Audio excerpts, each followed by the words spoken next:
अशी स्मशानभूमी की जेथे कोणी पायी सुद्धा जाऊ शकत नाही व रस्ता नाही। माणसाच्या मृत्यूनंतर त्याच्या पार्थिवावर अंत्यसंस्कार हे स्मशानभूमीतच केले जातात। मात्र असं एक गाव नांदुरा तालुक्यातील तरवाडी येथे 26 जून रोजी तलाठी कार्यालयासमोर अंत्यसंस्कार करण्यात आला होता। गट ग्रामपंचायत या ठिकाणी मासिक सभा ही माजी सरपंच व तत्कालीन सचिव असताना आयोजित करण्यात आली होती। शासनाच्या 11व्या वित्त आयोग निधीमधून तरवाडी येथे गट नंबर 323 क्लास जमिनीवर स्मशानभूमी बांधकाम करण्यास सभेने मंजुरात दिली असून मंजूर झालेल्या गट नंबर 323 मध्ये न बांधता गट नंबर 172 F क्लास मध्ये का करण्यात आले? सदर बाब अतिशय गंभीर असून ही स्मशानभूमी रस्ता नसलेल्या ठिकाणी मंजूर झालेल्या ठिकाणच्या व्यतिरिक्त दुसऱ्याच ठिकाणी बनविण्यात आलेली आहे। आमच्या इथं 2004 पासून स्मशानभूमी बांधण्यात आली, पण तिथे अजून बी रस्ता उपलब्ध नाही आहे जायला। कोणी बांधली ती बांधली कडू विठोबा कुटे यांनी। ते सरपंच होते त्यावेळेस मी सदस्य होतो। आपण सदस्य? हा, मी सदस्य होतो त्यावेळेस पासून रस्ता नाही आहे तिथं। मग आतापर्यंत प्रेत कुठं जाळत होते? ज्याच्या परीनं नेलं जात होतं ते प्रेत त्या मुलाला कोणी नव्हतं, त्यांनी त्याचा आधार घेऊन इथं समोर तलाठी कार्यालयाच्या समोर त्याला दहन दे। गावात तलाठी कार्यालयासमोर प्रेत जाळलं गेलं असं का?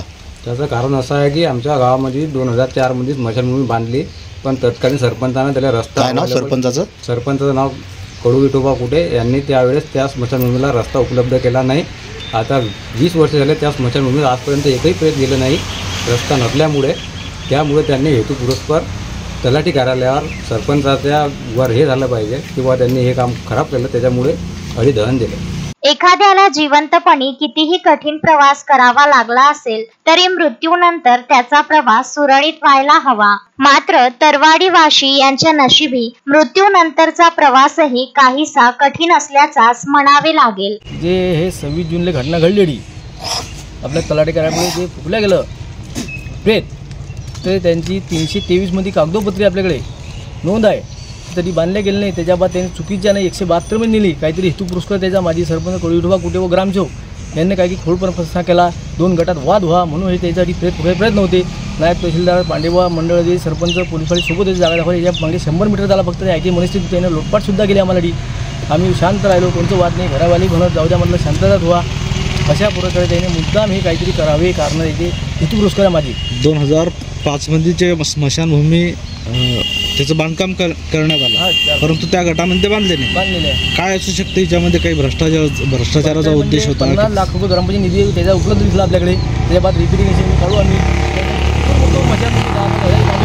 त्याला मुद्दाम ते पैसे काढले म्हणून गावाची आड बांधली देणं। 1 किलोमीटर अंतरा मशानभूमी चालत नाही, गावाच्या वारात ज्या सत्य नोंदा तटीने बांधली देणं हे चुकीचं। त्याला भ्रष्टाचार करा काही तर करणं होतं धती गावाला, त्याला फायदा पाहिजे नव्हता गावाला। त्यांनी त्याला हाल झाले 25 वर्ष आमचे मायबाप त्रस्त झाले, आम्हाला जागा आपले पाण्यात फुकत जाऊ आम्ही अशी त्याची धुतो आहे। याच्या व्यतिरिक्त आपले जे प्रेत आहे आपल्या गावातले कोणा ठिकाणी म्हणजे त्याच्यात हे दोन पहिले एक शेत होती, इकडे त्यांनी विकत घेतलं मालकाने। मग 245 मध्ये 20 गुंठे ग्रामपंचायतीची जागा आहे मालकीची, तरी आम्ही 5 प्रेत दहन दिले, तरी कोणाची अडचण नव्हती। त्या दिवशी आम्ही त्यांना तरी चाला ते ऐकत ना, त्या प्रेतले कोणी मायबाप नव्हता, कोण नव्हतं सक्क जवळचं, त्याची दय ना केली त्यानं। त्याचा गैरउपयोग काहीतरी पेपरबाजी आहे ते सगळं खोटं करून राहिले मुद्दामून हेतुपुरस्कार। आज लोक किती लोक मेले आमच्या गावात 25 वर्षात खूप लोक मेले साहेब, पण त्याच्यापासून असा निर्णय आला नाही। गावाची बदला मी माझ्याकडे 4 झाला, त्याची दुखणं असणे कुठे होती काय माहीत, मला माहीत नाही। मुद्दाम यायचं घरून 25 फुटावर आहे, काहीतरी प्रयत्न करा हे भांडण्याचे। तुमचं घर कुठे? हे घर माझं इकडून दलित वस्ती घर आहे, वाद होतात जातीवाद करायचे प्रयत्न होते जेव्हा। शासकीय धोरणाच्या बाहेर जाऊन मंजुरात नसलेल्या गटात स्मशानभूमी बनविलेली आहे। आम्हास न्याय द्यावा, अन्यथा आम्ही सर्व ग्रामस्थ गावकरी नांदुरा तहसील कार्यालयासमोर आमरण उपोषण करावे लागेल। आमरण उपोषण करणार याविषयीचे निवेदन जिल्हाधिकारी बुलढाणा यांना दिले असून होणारे सर्व परिणामास प्रशासन सर्वस्वी जबाबदार असणार असे दिलेल्या निवेदनात नमूद आहे। 26 जून रोजी तलाठी कार्यालयासमोर जे प्रेत जाळलं त्यामध्ये असा आरोप करण्यात आला की येथे स्मशानभूमी असून त्या ठिकाणी पोलीस पाटलांनी स्मशानभूमी जाण्यासाठी त्यांचा रस्ता अडवला होता गावाचा। याबद्दल तुमचं काय म्हणणं आहे? याबद्दल माझं मत असं आहे की 2004 साली आमच्या गावामध्ये स्मशानभूमी बांधण्यात आलेली आहे हे बांधकाम करताना आमचे गावचे भ्रष्टाचारी सरपंच कडू विठोबा फुटे हे सरपंच होते, निंबाळकर साहेब हे ग्रामसेवक होते व जो आरोप करणारा आहे हा भ्रष्टाचारी सरपंच कडू विठोबा फुटे यांचा पुतण्या आहे. त्यांचा भ्रष्टाचार लपवण्याकरता माझ्या भावाचे आमचे सर्वांचे नावं पुढे करण्यात आले आहे. पोलीस पाटील यांची या शिवारात कुठेही शेती नाही आहे. त्यांचा या प्रकरणाशी काही संबंध नसताना फक्त आपला भ्रष्टाचार लपवण्याकरता त्यांनी हे केलं आहे. भ्ष्टाचार त्यांनी असा केला की 323मध्ये प्रस्ताव घेतला, ठराव घेतला ग्रामपंचायतचा कायदेशीर, तो माझ्याकडे आहे आणि त्या ठरावानुसार न बांधता चुकीच्या ठिकाणी हेतू पुरस्पर जनतेला त्रास देण्याकरता व या खातरमूत्र बांधकाम 15 ते 20 हजार खर्च करून लाखो रुपयाचे बिलं लाटले, भ्रष्टाचार करून आपलं पोट भरलं आणि ते स्मशानभूमी वापरात येऊ नये या दृष्टिकोनाने बांधण्यात आलेली आहे. बांधताना कुठल्याही रस्त्याचा विचार करण्यात आलेला नाही. 22 वर्ष झाली इथे कुठलीही अंत्यसंस्कार झाले नाही. मी शेत खरेदी केलेलं आहे, माझं खेत आहे त्याच्या बाजूने, मी शेत खरेदी केलं 2012मध्ये. यांची स्मशानभूमी झालेली आहे 2004मध्ये. 2004 ते 12मध्येही सुद्धा इथे अंत्यसंस्कार झाले नाही. जर झाले असते आणि ते रोखले असते तर मी स्वतः त्या जबाबदार राहिलो असतो.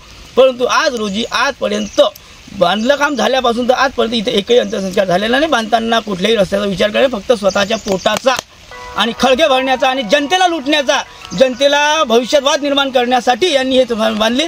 एवढंच नाही तर यांनी एक विहीर खोदलेली आहे 130 गट नंबरमध्ये स्वतःच्या शेतात, तिची कुठली नोंद नाही. तोही भ्रष्टाचार मी 2 दिवसात बाहेर आणणार आहे.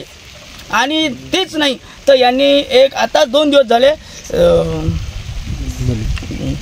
SC महिलांची जमीन हडप केली, त्यांच्यावर यांची कालच दाखल झाली त्यांच्या भावावर. ते यांचे हे प्रकार आहेत, दबाव आणून लोकांवर जमीन हडप करणे, चुकीचे कामं करणे, त्यातून भ्रष्टाचार करणे, पैसे कमवणे, पोटं भरणे. व आज आपला उघड झालेला भ्रष्टाचार लपवण्यासाठी माझ्यासारख्या एका शेतकऱ्याचं ते नाव घेत आहे आणि तो सांगत आहे की मी शेतकरी आहे, तू शेतकरी आहे तर शेतकऱ्याच्या पोटचा आहे, तर शेतकरी असताना तू 25 वर्ष अगोदर त्या बापाने काहून विचार केला. पुरुषोत्तम भातुरकर, विदर्भ न्यूज, नांदुरा.